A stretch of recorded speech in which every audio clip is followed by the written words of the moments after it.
Can you tell me one way that swinging has enhanced your relationship? Yeah, absolutely. Our level of communication now it was already good.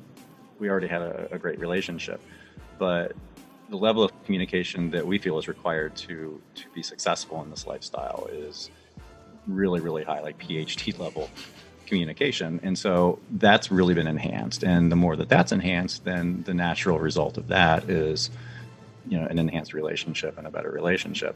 And we're just by the nature of what we're talking about with one another all the time, we're constantly making ourselves vulnerable to one another. And in my conception, vulnerability breeds trust, and trust breeds intimacy, and then intimacy is the ultimate goal in our marriage and our relationship, because that fosters love. So, that, and I think mostly trust is the relationship builder for us, and how we've improved even more to a level that we were, even more than we already were. Right. The other thing too, I would say, is that it's been such a growth for each one of us individually.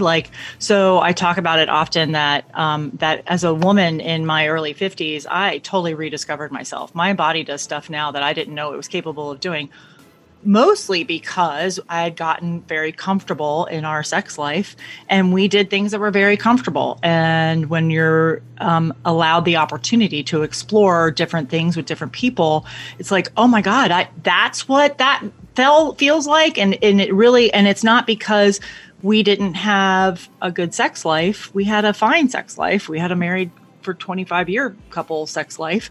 And so it really lit a fire in me that I didn't realize had gone out.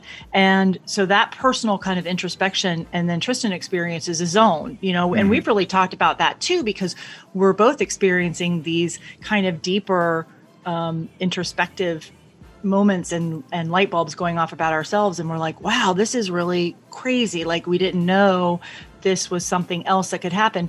And again, because we're so open and sharing that, we're on that journey with each other, even though it's our own personal journey as well. So it's really been an amazing experience for us. Yeah, for me, I've always had a lot of social anxiety, which, as you can imagine, is not a really good trait to have if you're out trying to meet women to have sex with. And so I've grown a lot. You got to get over that, didn't you? Yeah, real fast.